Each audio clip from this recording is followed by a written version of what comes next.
सुप्रभात बच्चों, कैसे हैं आप सब। मैं आपकी हिंदी की अध्यापिका आपके सामने फिर उपस्थित हूँ अपने एक नए पाठ के साथ, जो कि है हिंदी व्याकरण का पाठ 6 शब्द रचना। पाठ 6 शब्द रचना, जिसमें की है हमारे उपसर्ग, प्रत्यय और समास।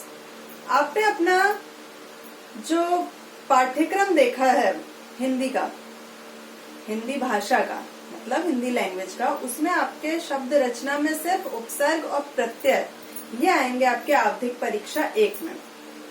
जो समास है वो आपका आएगा अर्धवार्षिक परीक्षा के बाद के आवधिक परीक्षा 2 में। तो अभी हम पढ़ेंगे उपसर्ग और प्रत्यय, समास को अभी हम नहीं समझेंगे। तो चलिए पहले हम शुरू करते हैं उपसर्ग। उपसर्ग किसे कहते हैं, उपसर्ग किसे कहते हैं, इससे पहले हम क्या पढ़ेंगे, शब्द रचना। शब्दों की रचना कैसे हुई। जो शब्द हैं, जो मूल शब्द, उनमें हम कई शब्दांश लगा के अनेक शब्दों का निर्माण कर सकते हैं, नए नए शब्दों का।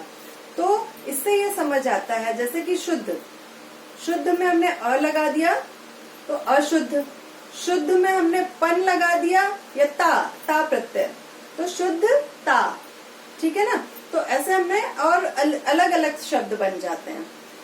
अब इससे ये समझ आता है कि भाषा में शब्द रचना के 2 प्रकार हैं, एक तो मूल शब्द और दूसरा निर्मित शब्द। निर्मित शब्द किसे कहते हैं, निर्मित शब्द वे कहलाते हैं जो शब्दांशों की सहायता से बनाए जाते हैं शब्द। मूल शब्द तो अपने में ही है शब्द, लेकिन निर्मित शब्द क्या होते हैं, मूल शब्दों में भी जो और उपसर्ग या प्रत्यय लगाकर नए शब्द बनते हैं, वो कहलाते हैं हमारे निर्मित शब्द। अब आते हैं हम अपने उपसर्ग पे। उपसर्ग किसे कहते हैं, वे शब्दांश जो किसी मूल शब्द के प्रारंभ में लगकर उनके अर्थ को परिवर्तित कर देते हैं, वो कहलाते हैं हमारे उपसर्ग, ठीक है।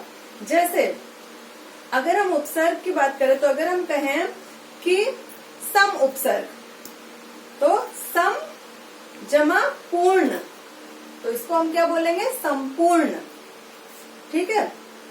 या और उपसर्ग ले, कार मूल शब्द, उसमें हम उपसर्ग लगा देंगे तो हो जाएगा उपकार, ठीक है। इस प्रकार उपसर्ग के हमारे कितने भेद हैं, उपसर्ग के हमारे 3 भेद हैं। 3 भेद कौन कौन से, संस्कृत के उपसर्ग, हिंदी के उपसर्ग और उर्दू या हम कह सकते हैं आगत उपसर्ग और भाषाओं से आए, ठीक है। या विदेशी उपसर्ग कह सकते हैं, आगत ना कहें तो। एक हो गया आपका संस्कृत के उपसर्ग, हिंदी के उपसर्ग और विदेशी उपसर्ग। विदेशी उपसर्गों में उर्दू के, अंग्रेजी के ये उपसर्ग आ जाते हैं। अब आते हैं हम प्रत्यय में। प्रत्यय किसे कहते हैं, प्रत्यय वे शब्दांश जो किसी मूल शब्द के अंत में लगकर उसके अर्थ में परिवर्तन ला देते हैं, उन्हें हम क्या कहते हैं, प्रत्यय। जैसे अगर हम कहें वाला, ठीक है ना, वाला से क्या बन जाएगा, दूध वाला, सब्जी वाला, ठीक है। या दान, दान से आप क्या बनाएंगे, कलम दान, ठीक है। तो ये हो गया प्रत्यय। प्रत्यय के भी अब 2 भेद हैं, एक होता है कृत प्रत्यय और तद्धित प्रत्यय। कृत प्रत्यय वे प्रत्यय जो क्रिया के साथ लगते हैं, वे कृत प्रत्यय कहलाते हैं, इन्हें हम कृदंत भी कहते हैं। दूसरे हैं आपके तद्धित प्रत्यय, वे प्रत्यय जो संज्ञा, सर्वनाम और विशेषण के साथ प्रयोग में लाए जाते हैं, वे क्या कहलाते हैं, आपके तद्धित प्रत्यय। इस प्रकार प्रत्यय के भी 2 भेद हो गए। अब कुछ मूल शब्द ऐसे होते हैं जिनमें उपसर्ग का प्रयोग भी होता है और प्रत्यय का भी, ठीक है।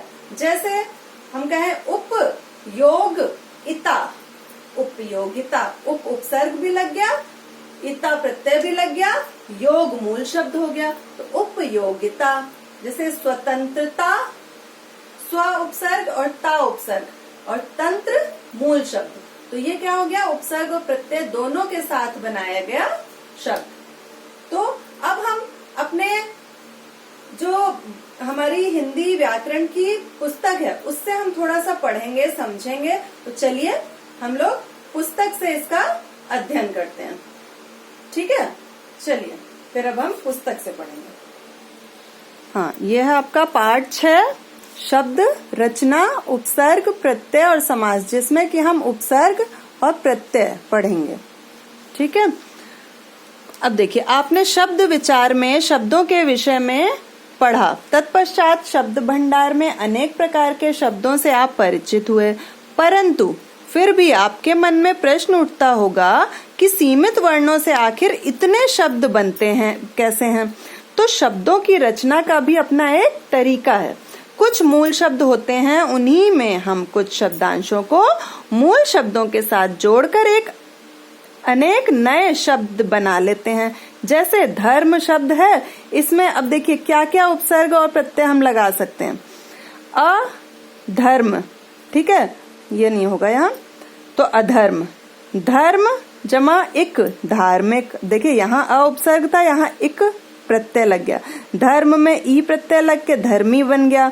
वी धर्मी। धर्म इकता मतलब धार्मिकता। धर्म वीर। धर्मशाला। अब देखिए एक धर्म शब्द से हमने कितने शब्द बना लिए। इस तरह आपने देखा कि मूल शब्द से पहले या बाद में कुछ शब्दांश लगाकर हमने अनेक शब्द बना लिए। किसी भी मूल शब्द से पहले लगने वाले शब्दांश को उपसर्ग कहते हैं और उसके अंत में लगने वाले शब्दांश को प्रत्यय कहते हैं। इनके लगने से शब्द का अर्थ ही बदल जाता है। इस तरह भाषा में दो तरह के शब्द होते हैं, मूल शब्द तथा निर्मित या रचित शब्द। अब निर्मित शब्द, ये शब्द मुख्यतः उपसर्ग और प्रत्यय के योग से बनते हैं। उपसर्ग और प्रत्यय शब्द नहीं वरन मीन्स बल्कि शब्दांश हैं। जैसे सुंदरता, सांवलापन, असुंदर। उपसर्ग वे शब्दांश जो मूल शब्द के पूर्व में जुड़कर उसके अर्थ में परिवर्तन ला देते हैं, उपसर्ग कहलाते हैं। अब देखिए हिंदी में आपके क्या है, हिंदी में 3 प्रकार के उपसर्ग होते हैं। संस्कृत के उपसर्ग, हिंदी के उपसर्ग और विदेशी उपसर्ग। देखिए संस्कृत के उपसर्ग जो ये हैं, आप अगर इतनों का हम एक एक साथ समझेंगे तो काफी समय इसमें लग सकता है। तो हम इसमें देखिए अ है, अ में ज्ञान शब्द, अज्ञान, अधर्म, अकाल, अनाथ, ऐसे करके बहुत से शब्द बन सकते हैं। ये बहुत सारे उपसर्ग हैं, उनको आप अपने आप पढ़ेंगे। ये आपका पूरा जो PDF आपको अवेलेबल कराई गई है अपने आप, ठीक है। इसके बाद है आपके हिंदी के उपसर्ग, ये भी आप स्वयं पढ़ेंगे। उर्दू के उपसर्ग, ये भी स्वयं पढ़ेंगे। और अंग्रेजी के उपसर्ग, मतलब ये आपके क्या है, अंग्रेजी और उर्दू के उपसर्ग आपके विदेशी उपसर्ग कहलाते हैं, मतलब विदेशी भाषाओं से आए शब्द उपसर्ग। इतना आप यहाँ तक अपने आप पढ़ेंगे, या आप अपने गृह कार्य के रूप में भी इसको ले सकते हैं, ठीक है। अब देखिए प्रत्यय। प्रत्यय किसे कहते हैं? वे शब्दांश जो किसी शब्द के अंत में जुड़कर किसी नए शब्द का निर्माण करते हैं तथा उसके अर्थ में विशेषता या परिवर्तन लाते हैं, वे प्रत्यय कहलाते हैं। प्रत्यय के भेद। प्रत्यय 2 प्रकार के होते हैं, कृत प्रत्यय, तद्धित प्रत्यय। अब देखिए कृत प्रत्यय, वे प्रत्यय जो क्रिया के मूल रूप के साथ जुड़कर नए शब्दों का निर्माण करते हैं, वे कृत प्रत्यय कहलाते हैं। कृत प्रत्ययों की सहायता से बनने वाले शब्द कृदंत कहलाते हैं। पढ़ जमा आकू, मतलब देखिए पढ़ना क्या है, क्रिया है ना, तो क्रिया में जो लग रहे हैं वो कृत प्रत्यय कहलाए। तो पढ़ाकू। लिख जमा आई, लिखाई, लिखना भी क्रिया हो गई, ठीक है। तद्धित प्रत्यय, जो प्रत्यय संज्ञा, सर्वनाम, विशेषण के साथ प्रयोग किए जाते हैं, वे तद्धित प्रत्यय कहलाते हैं।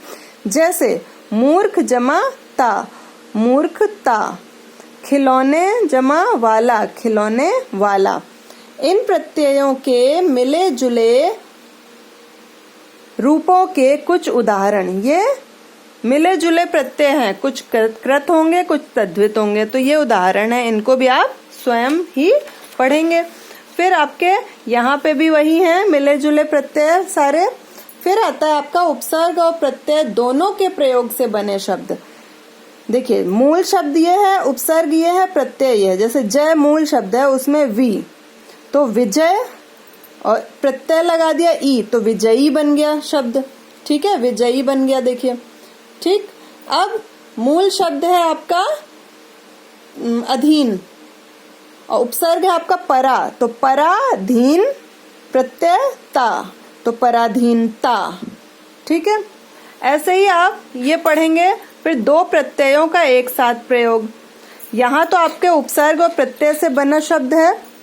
ठीक है, देखिए आपका ये है आपका उपसर्ग और ये है प्रत्यय और ये है मूल शब्द।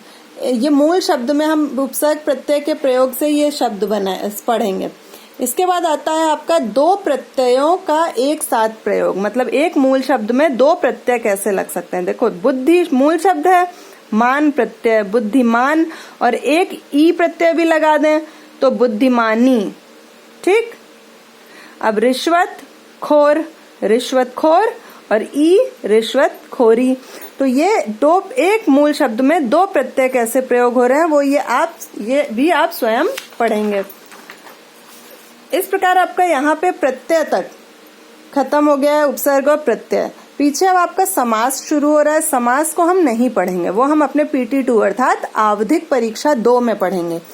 आपका पाठ 6 इसका जो भाग 1 है वो यहीं तक समाप्त होता है। भाग 2 में हम अभ्यास कार्य करेंगे। तब तक के लिए धन्यवाद। सब अपना ध्यान रखिएगा।